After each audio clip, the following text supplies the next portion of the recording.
Welcome to a deep dive. This one's really going to maybe shift how you think about selling those high value assets. Today, it's all about luxury real estate. And we're going far beyond just, the superficial stuff, the nice photos. We want to uncover the actual strategies, the ones that get properties sold, top dollar. That's exactly right. It's easy to think, especially in luxury, that a beautiful home just sells itself, Yep. right? But what we're seeing, what the sources show is, well, it's much more complex than that. Very intentional, very tactical. We've looked at a style guide on brand tone, an outline about staging luxury listings, and this really detailed piece on, the process for marketing them. Okay, so our mission today really is to give you a shortcut, a kind of roadmap to how these luxury assets get handled. It's not just listing them, it's how they're positioned, presented, and ultimately closed for maximum value. You're basically getting a behind the scenes look at what it really takes to go from for sale to sold at the top end. Okay, let's dive in then. We all see those incredible photos online, right? Drone shots, perfectly staged rooms, and you might be sitting there with a gorgeous property thinking, mine looked amazing, why isn't it moving? If those great photos are just the starting point, what's the actual engine? What needs to be driving this? Yet, that's the core question.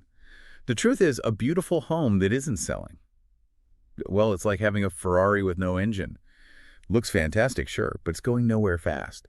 And look, while terrible photos will absolutely sink a listing, one source puts it pretty bluntly, if your listing photos look like they were taken with a potato, you're dead in the water. Even really good photos, professional ones, they're just the price of admission. They're not the strategy itself. It's amazing how many people think it looks like a supercar, it'll drive itself off the lot. Doesn't work that way. So it's less about the image quality, although that's baseline, Right. and more about the whole intention behind the image and everything that follows. Exactly. What's really interesting and kind of surprising is how many agents approach it as just a listing drop. Snap some pictures, upload it to the MLS, maybe put up a sign, and then kind of cross their fingers. Let's see what happens. In the luxury world, that phrase, let's see, it's just lazy. It completely lacks the intention you need for these high-stakes deals. Like our sources say, you don't just need a sign, you need strategy. Because that strategy determines who even sees it and why they should care. That makes total sense. Okay, so if let's see what happens, it's definitely out. What's the actual starting point? How do you begin building this tactical blueprint? It sounds like much more than just listing a house, more like launching a product. Absolutely, you've hit it. It's a launch. And it starts way before you even think about a camera. Step one, fundamentally, is strategic buyer profiling. Before anything else, you have to nail down the ideal buyer. And I mean specific. We're asking questions like, are we targeting executives relocating from New York? Do they need certain schools, commute times? Or maybe international buyers, say from Canada or Dubai, what do they value? Privacy, investment. Is it someone driven by prestige, looking for unique design, exclusivity? Or maybe an investor purely focused on rental yield? Getting that profile crystal clear dictates everything else. Every marketing dollar, every feature highlighted, it's all laser focused on that buyer. Okay, so it's really about understanding the who and the why, their motivations, what they aspire to, not just what the house itself, that idea of selling a lifestyle, a brand, even a feeling. It starts right there. Precisely. How does knowing that specific buyer then translate into setting the price? Because luxury pricing seems like its own beast too. Oh, it absolutely is. And that leads straight into step two, the premium pricing strategy. Luxury properties, they just don't follow standard comp logic entirely. It involves a really deep dive into the active luxury competition, not just sold history. Identifying those unique lifestyle upgrades, the custom wine cellar, the integrated smart home system, that killer view, things you can't easily quantify. And crucially, understanding potential appraisal gaps where a bank might value it lower and how to bridge that with emotional value drivers. What makes this home worth that much to that buyer? Plus, you have to get the psychology right for that specific price tier. The goal isn't just picking a high number. It's building a compelling narrative around the price, demonstrating the value, creating urgency, making it feel scarce. Strategic pricing creates offers. It's proactive, not reactive. Okay, buyer profile locked in, pricing strategy built around that buyer. Now, presentation. If pretty pictures aren't the full story, how do you present the property to truly connect with that specific buyer you've identified? How do you make it cinematic, as you said? Right, cinematic presentation. Step three. This is where the visuals become, let's say, strategic weapons.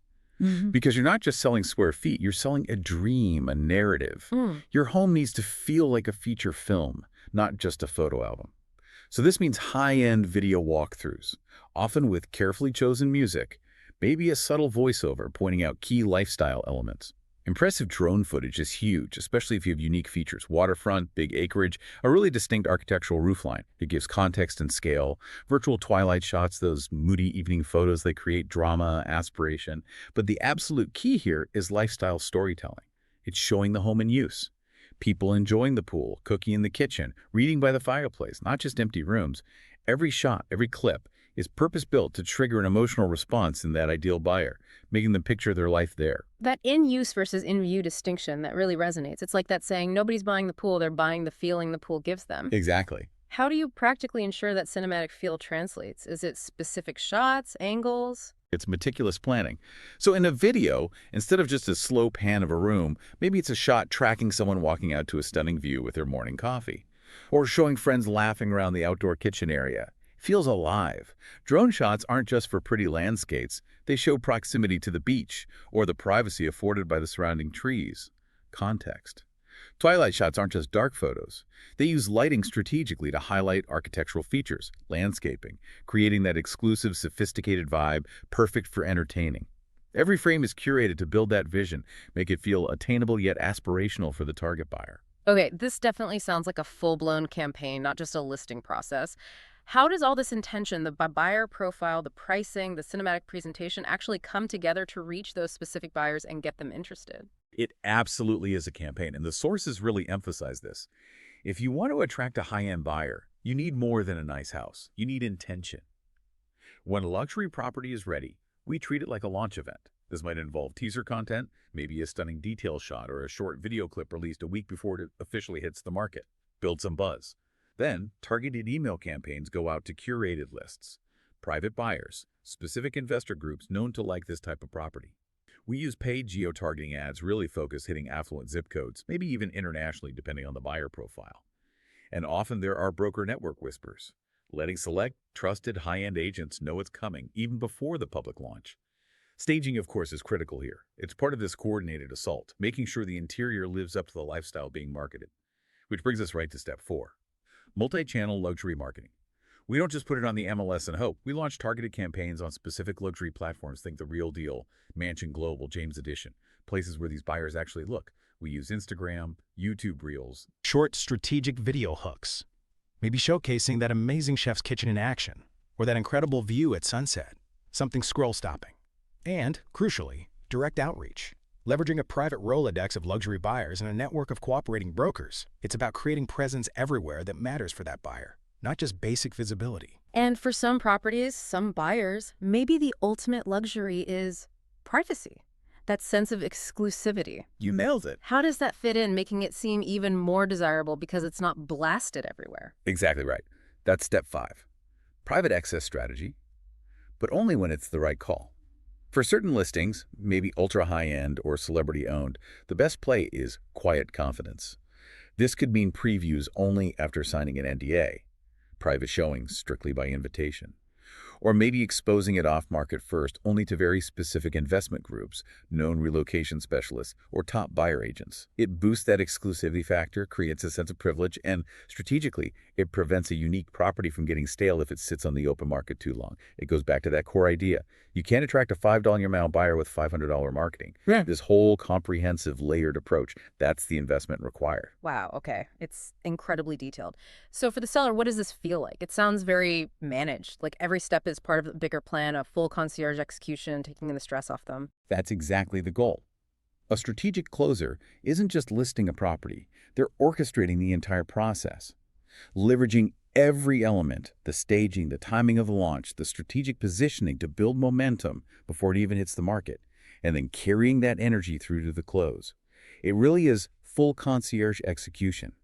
Sellers should know exactly what's happening, why it's happening, and feel confident that a team is handling everything.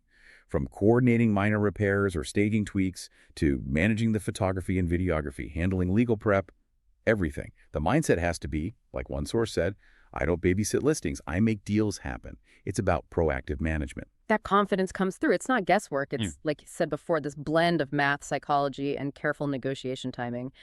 How do you, as the closer, make sure all those pieces actually click together perfectly at the negotiation table to get the best result? Yeah, that's where the art really meets the science.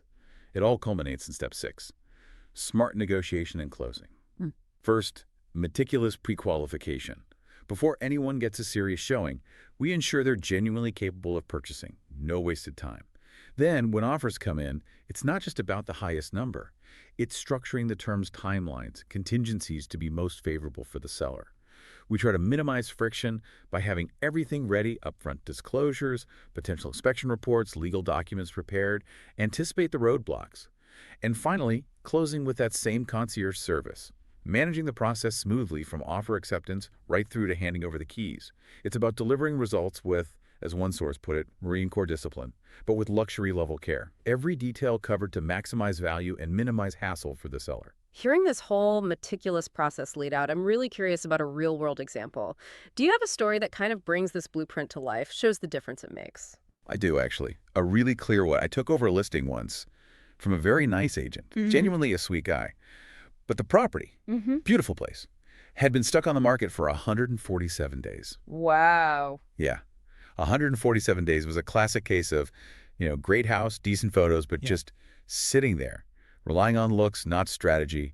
The Ferrari with no engine, basically. Okay, 147 days. That's a long time in any market, but especially for luxury, that sends signals, doesn't it? Something's not right. Exactly. Buyers start wondering what's wrong with it. So what did you do applying this blueprint you've just walked us through? We initiated what we called a complete reset, a total strategic overhaul.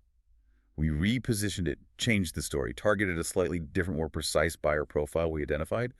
We restaged it significantly to align with that buyer's likely lifestyle and aspirations. We reshot everything, new photos, new cinematic video, drone footage with that new narrative in mind.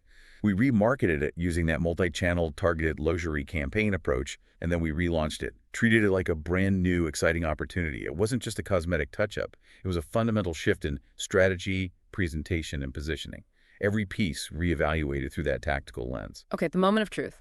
After 147 days stagnant, what happened with the relaunch? The difference was pretty stark. After the reset and relaunch, it sold in 12 days. 12 days. From 140 up. 12 days. And not just sold, it sold for $81,000 over the asking price. All fash. Wow, that's incredible. What did the seller say? Their reaction really summed it up. They said something like, I didn't even realize this home could look this good, let alone sell this fast. And that's the power we're talking about. Moving beyond just hoping the pretty pictures do the work to actually implementing a tactical blueprint designed to make the deal happen. This deep dive, it really hammers home the point. A luxury home, any high-value asset really, it deserves so much more than just being listed with nice photos. It demands that tactical blueprint, one that weaves together everything, buyer profiling, premium pricing, that cinematic presentation, the multi-channel marketing, expert negotiation, all laser-focused on one thing, closing the deal for the absolute best possible outcome. Top dollar, maximum value. Exactly. And maybe the final thought to leave everyone with is this. Just because maybe your last agent or someone you know said, we're doing everything we can, well, that doesn't always mean they were doing everything strategically. The real proof isn't just in the effort. It's in the intention, the precision of the strategy, the quality of the execution, and ultimately in the results you actually get. So as you think about this, maybe consider the intention behind your own strategies, not just in real estate, but maybe in other areas too. What kind of blueprint are you using? How meticulously are you positioning things to achieve your biggest goals? Something to think about. Until next time.